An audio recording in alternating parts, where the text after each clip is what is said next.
मिला है, किस तरीके से? समाजवादी पार्टी के सांसद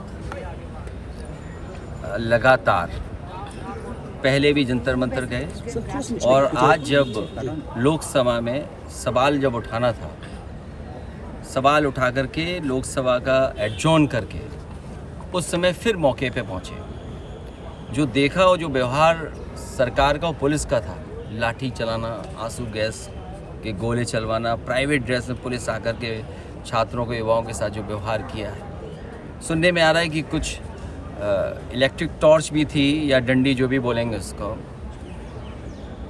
लोगों को चोट लगी है, युवाओं के बड़े पैमाने पे चोट लगी है, बड़े पैमाने पे घायल हुए हैं। सरकार को ये उम्मीद नहीं थी कि छात्र नौजवान इतनी बड़ी संख्या में आ जाएंगे। ये सबसे बड़ा फेलियर है और किसी फेलियर के लिए ही आए हैं लोग। आप नीट की परीक्षा नहीं करा पा रहे हैं और जो परीक्षा कराई, जिस तरह से धांधली हुई है, सब बीजेपी के लोग शामिल हैं उसमें, और दोबारा भी परीक्षा कराई, उस पर भी प्रश्न लग रहे हैं। तो आगे का पिछले इतने वर्षों से छात्र, नौजवान और युवाओं के भविष्य के साथ खिलवाड़ कर रही है सरकार। वही गुस्सा दिखाई दे रहा है, वही इंकलाब का नारा बन रहा है, वही एकजुटता दिखाई दे रही है।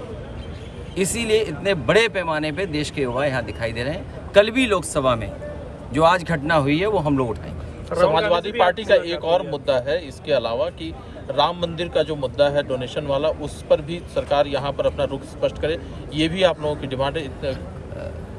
चढ़ावा चोरी, दान चोरी और जिस तरह चंदा चोरी हुई है, ये शर्मनाक है और महापाप हुआ है। महापाप का कौन जवाब देगा? उसके लिए तो सरकार को आगे आना पड़ेगा। राहुल गांधी जी से भी मुलाकात हुई है, यूपी में गठबंधन को लेकर कोई बातचीत नहीं है? हाउस एडजॉर्न था और समय काटना था, और छात्र जो आंदोलन कर रहे थे उनको लेकर के बातचीत हुई। इसके कोई राजनीतिक निहितार्थ नहीं है। अब आप पे कोई काम नहीं है तो जो साहब निकाल दो काम। सपा कांग्रेस आगे बढ़ के इस प्रोटेस्ट को क्या समर्थन करेगी और आगे बढ़ेगी? हर छात्र नौजवान के साथ समाजवादी पार्टी है, उनका भविष्य बेहतर हो। और ये जो छात्रों के साथ हो रहा है, खासकर नीट को लेकर के जो बातचीत चल रही है, आपको मैं याद दिलाना चाहता हूँ, एक बीजेपी की सरकार थी, उस समय पर एक सत्र MBBS का 0 हो गया था 92 में एक सत्र, और उस समय भारतीय जनता पार्टी के मुख्यमंत्री थे और उनकी इच्छा थी कि उनके मन मर्जी रिजल्ट बने। तो सोचिए 1992 में उस समय बीजेपी धांधली करना चाहती थी MBBS की सीटों पर, और आज तो सत्ता में इतनी ताकत है कि हर संस्था उनके साथ है। तो ये जो पेपर लीक हो रहा है या परीक्षाएं जो नहीं हो पा रही हैं, यूपी में तो बाकायदा 20 परीक्षाएं के पेपर लीक हुए हैं। 1 लीक हो जाए, 2 लीक हो जाए, 3 लीक हो जाए, लेकिन लगातार लीक हो तो साजिश तो बड़ी है। और फिर नीट जैसी प्रतिष्ठित, इससे बड़ी परीक्षा, इतनी बड़ी परीक्षा के लिए पेपर लीक हो जाना भी शर्मनाक है सरकार के लिए। जो ये कहते हो कि हम विश्व गुरु बनने जा रहे हैं, अमृत काल चल रहा है, विकसित भारत, क्या विकसित भारत में यही होगा कि पेपर लीक हो जाएंगे? युवाओं के और नौजवानों के भविष्य के साथ खिलवाड़ होगी?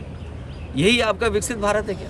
क्या आपके किसी सांसद को हिरासत में भी लिया गया जंतर मंतर में? हमारे सांसद, ये युवा सांसद जितने हमें दिखाई दे रहे हैं, सभी थे 10 सब लोग। सांसद कौसाम्बी हमारे बगल में खड़े हैं, सांसद संबल, एटा, इकरा हसन, मैनपुरी सांसद, ये सब लोग थाने में बैठा दिए गए थे। इन्होंने तस्वीर देखी, राजीव राय जी, इन्होंने तस्वीरें देखी हैं, बच्चों से मिले हैं।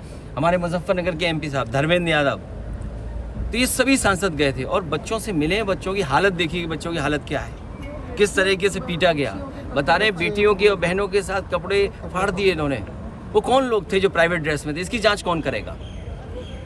जो कपड़े फाड़ रही थी फोर्स, या कपड़े बदल करके जो फोर्स आई थी, वो कौन थी? वो तो एक साजिश है, और आंदोलन को ख़त्म करने के लिए कि आम युवा इस आंदोलन से न जुड़ जाए, उसको ख़त्म करने के लिए साजिश है ये।